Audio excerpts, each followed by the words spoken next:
Oh, I'm going to get controversial now. I thought about food constantly. I thought I just liked food too much. At one point, I thought I was addicted to food. I would eat large quantities of food in secret. I was always trying to lose weight, and I felt completely out of control with food. It made my life a living hell. And I have done every single diet under the sun twice. And I, like many people, very much bought into the calories in, calories out model. And it made total logical sense to me. However, it was only when I gave up the dieting, as it were, gave up the calorie counting, that I was able to develop the normal and healthy relationship with food that I have now. And when I say that, I mean that genuinely. I'm not on the eat in moderation diet. I'm not on the intuitive eating diet. I'm not on the hunger fullness diet. I have a completely normal and healthy relationship with food. I can eat freely without over or under eating. I trust myself around food. I have very little urge to emotionally eat. My appetite is balanced. I can respond to hunger and satiety without using willpower. I don't have to think about food unless I'm planning my food shops, getting excited about going to a restaurant, or I'm hungry. And so I have an issue with the calories in, calories out model. Now, if you're doing the calories in, calories out and it's working for you and you feel great, more power to you. Okay, this video is not for you. This video is for anyone, and to which I know there are a lot of people that are trying to count calories in an effort to control their eating, and it's not working. Okay, the first reason why I think just count your calories can be horrendous advice is it raises the question of, what if someone can't do that or feels unable to stick at that? And this part is so often missed, and it's everything. It means everything. You can't just give advice to people and be like, just crack on with it, because what if they don't feel able to do it? You could say to me, Rach, go and run a marathon right now. Go, just do it, right? Just put one foot in front of the other, just do it. And it would be so pointless and so meaningless, because I am not able, most likely, I haven't tried, but I'm imagining I am not able to just go and run a marathon. If you said to me, Rach, just bungee jump off of this bridge, just do it, just jump off. Doesn't make it easy though, does it? Doesn't mean that I'm able to do that. If it's hard for someone to stay within a calorie range, they are not going to be able to do it. If you came to me and you're like, I want to learn to fly a plane, I could say to you, okay, fantastic. Right, here's what you're going to do.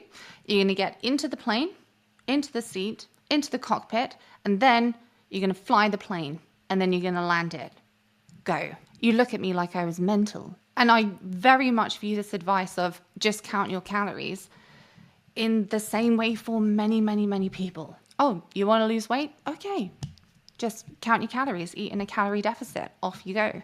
To me, it's equally as mental. When I was really struggling with food, I tried to count my calories and eat in a calorie deficit. And guess what? My appetite was high. I had to constantly fight hunger. I had to constantly fight cravings. I was met with this unimaginable compulsive urge to binge eat. I had to combat constant thoughts around food, and I would snap, and at some points would eat more than my calories said that I should. And then I would feel so terrible about myself. I would beat myself up. I'd call myself weak. I'd say that I lacked discipline. I labeled myself a food addict, that I liked food too much. I was nasty to myself. My issue was not a lack of willpower. It's not a lack of discipline. People who are struggling with disordered eating, who are constantly dieting, constantly trying to lose weight, they know more about nutrition than the average person. They are using so much willpower and so much discipline. Do not tell me it is a willpower discipline issue. It is not. It's not a motivation issue either. You think that I didn't want to desperately lose weight and desperately have my eating under control? I did. More than anything, it was not a motivation issue. My second issue with the advice of just count your calories is this. I have a normal and healthy relationship with food now. I'm at peace with food. I can eat freely without over or under eating. It's not a big deal. But let's imagine that you follow me around every day and you make a note of what I'm eating. I don't track anything. I don't monitor that. But so that would be your job to note down everything that I'm eating and to calculate the calories and everything. And let's say that you get that super precise, okay? And that's a given. Let's say you follow me around for a month doing that. On some days I would have eaten a bit more, some days I would have eaten a little bit less, just following kind of my natural hunger cues most of the time. And I'm also weight stable, and I have been for years. Now, at the end of the month, you're going to tally up all of the calories that I've eaten, and you're going to form an average, a daily average. And you're going to hand it to me and say, Rach, this is great. I've figured out the exact number of calories that you need on average per day to remain weight stable. There you go. And you hand it to me for me to follow. I've now got to just stick to this number of calories every day. And on paper, it's perfect, right? Logically speaking, it's perfect, right? And let's say that you force me to eat that number of calories every day. Maybe you create some kind of horrific consequence if I go outside of that calories. I know for a fact that some very predictable things are going to start happening to me. One, I'm going to start planning food a lot more. I'm going to have to give it a lot more thought because it's got to fit into a certain number of calories. So already now that's an inconvenience and a mental load that wasn't in my life before. Number two, it means that I can't follow my natural appetite cues anymore. So if I'm hungry on one day for more calories, tough luck to me. I just have to go hungry. If I'm not hungry enough for a certain number of calories, tough luck to me. I'm just going to have to force feed myself. Now, I know for myself personally that when I get overly hungry, I predictably start to crave calorie-dense foods. And usually I start to crave foods that aren't necessarily particularly nutritious. So the second thing that's going to happen is I'm going to start craving more processed foods, more ultra-processed foods. And they're probably not going to fit into these calories that you've given me. And so I'm just going to have to live with those cravings and try to ignore them, which is going to then make them worse and even more intense. The next thing that I know for certain would happen to me personally is that I'm going to start to feel deprived around food. I won't feel it so much at the start of the day, but as I'm going about my day and my calories start to reach that limit, psychologically, I'm going to start feeling increasingly more deprived. And that's going to make me want to eat more than I usually would want to eat. Just like if you said to me, Rach, this is the last day on planet Earth where sushi is going to be available, I'm probably very predictably, whether I was in the mood for sushi or not, go out and buy a bunch of sushi. So now by having this calorie limit, my interest in food has gone up.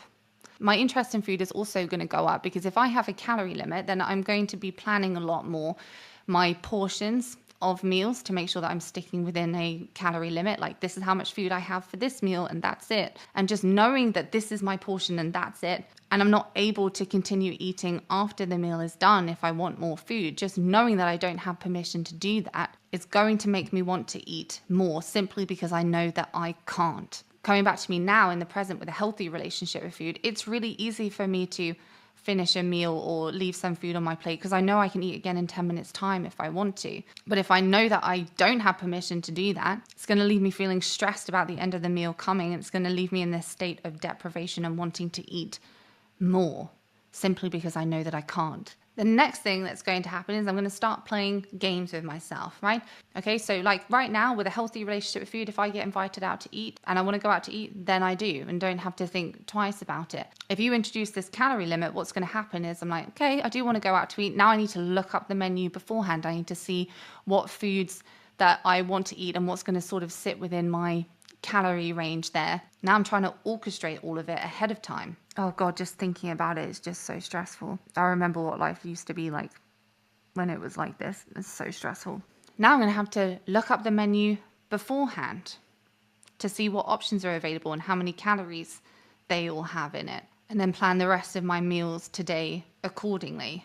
And so now I'm definitely not allowing my appetite cues to determine how much I want to be eating, which means that for a percentage of that, I'm not going to be honoring my hunger. So I'm going to be going hungrier than I am currently because that's just the nature of it. And again, that's going to level up my cravings. Within not very long, I imagine just a few days, I'm now in a position where I'm thinking about food a lot more. I'm analyzing it a lot more. My cravings are higher and I'm feeling more deprived. Well, now I'm more on edge around food because I've got this heightened appetite, this heightened sense of deprivation, these heightened cravings, which I know I can't just honor on a whim. So now I'm on edge. Now a lot of my focus and energy is going on trying to ignore the hunger and ignore the cravings and ignore the thoughts of food. Now, of course, I'm human, so at some point I am going to snap. It's probably not going to be very long. I am going to snap. The hunger and the cravings and the sense of deprivation is just going to get to me, and I'm going to seek some relief. And I know that I'm now eating past my calorie limit for the day, and that horrific consequence is going to happen now one way or the other. So you know what? I might as well make the most of the situation. The calorie limit's going to come back tomorrow, so I'm going to make the most of the situation. And lo and behold, now my binge eating has returned. Okay, so let's say that I binge eat, or I make the most of the situation one day because I've gone over my calorie limit anyway. And let's say that horrific consequence is that the following day I feel really awful about myself. I feel insecure. I feel down. I feel like a failure. Let's say that is the horrific consequence of going over my calorie limit. Well, now if I'm going through a few cycles of that, and I'm feeling deprived, and I'm feeling preoccupied with food, and a lot of my focus and energy is now going towards having to think about food and analyze it and prepare for it and stress about it. Well, now that's taking away from other areas of my life which currently bring me a lot of fulfillment, which means that my well-being is taking a massive hit. I'm not as free as I was. I'm not as spontaneous as I was. I'm not taking care of myself in the way that I used to. I'm not able to have fun in the way that I used to. Everything is now a lot more weighted, which now means that my life is starting to shrink a little bit. And then bingo, my emotional eating urges are going to start to come back. Why? Because as much as I want to tend to my needs and my values and continue to live a fulfilling life, I've now got to worry about food all the time and have these cravings and feel deprived. You know, going out and having a laugh with my friends is not as fun anymore if I'm hungry and I've got more cravings and I'm thinking about how I need to avoid eating too much. Chilling on the sofa with my boyfriend in the evening, watching a movie, is not as relaxing anymore. My work isn't as fulfilling to me anymore because as I'm sitting on my laptop, I'm trying not to be distracted by the cookies that are in my cupboard. And the more that my life shrinks, the more appealing and interesting food becomes. Now, because I've only got a limited amount of willpower, I'm going to be giving into these cravings and these emotional eating urges quite often, which means now I've got to offset those times where I eat some high-calorie, ultra-processed foods with some low-calorie meals, which are bland, which are boring, which don't satisfy me, which don't satiate me. And the less satisfying and the less satiating food becomes, the more I'm going to feel deprived and the more I'm going to be thinking about food and the worse my cravings are going to get. And then these sort of binge eating episodes are going to become so frequent that I'm going to start planning for them and preempting for them. They're happening either way, so now I might as well try to not eat throughout the day so that the times when those cravings are worse in the evening, I have some calories there to play with. And now because I'm eating less during the day because it feels like the only option that I have, I'm now ignoring my hunger cues even more, which means that my body is starting to freak out and my appetite will start to rise again like it did before. My appetite was way higher when I struggled with disordered eating than it is now. And I could go on, and these are all things that I know would happen. I know that they would happen. If you gave me a calorie limit that even though on average it was exactly how many calories I needed, supposedly, if you gave me that limit, just the fact that you gave me that limit and you introduced an awful consequence if I go outside of that limit, I would end back up in a situation where I'm hungry all the time, I'm thinking about food all the time, I don't enjoy my life, I'm stressed, I'm anxious, my nutrition has gone down the toilet, I'm distracted by food, I can't live my life freely, my emotional eating urges have gone back up. And so when people say it's really simple, you've just got to burn off more calories than you consume, so just count your calories. It's like, yes, okay, that's true. But let's not forget that for a lot of people out there, that's as mental as saying, here's how you fly an airplane. Get into an airplane, fly it, land it, job done. If you're still watching at this point, then I'm assuming it's because you've resonated with this struggle. And if you have, then I want you to know that it's absolutely not your fault if you found sticking to a certain number of calories difficult in any way. I personally opted to develop a normal and healthy relationship with food, change my relationship with food. I personally opted to leave the dieting, the calorie counting behind, and instead work on bringing my physical appetite back into balance and make sure that it's appropriate for my body's needs. I chose to work on bringing my emotional eating urges down. I personally chose to work on developing trust with myself around food and healthy control with food. And if you're struggling with disordered eating, then that likely is an option for you as well. If you want to learn more about it or you want to explore it as an option, then what I'll do is I'll leave some videos linked down below where I've talked more about this concept of a healthy relationship with food and how you can develop one.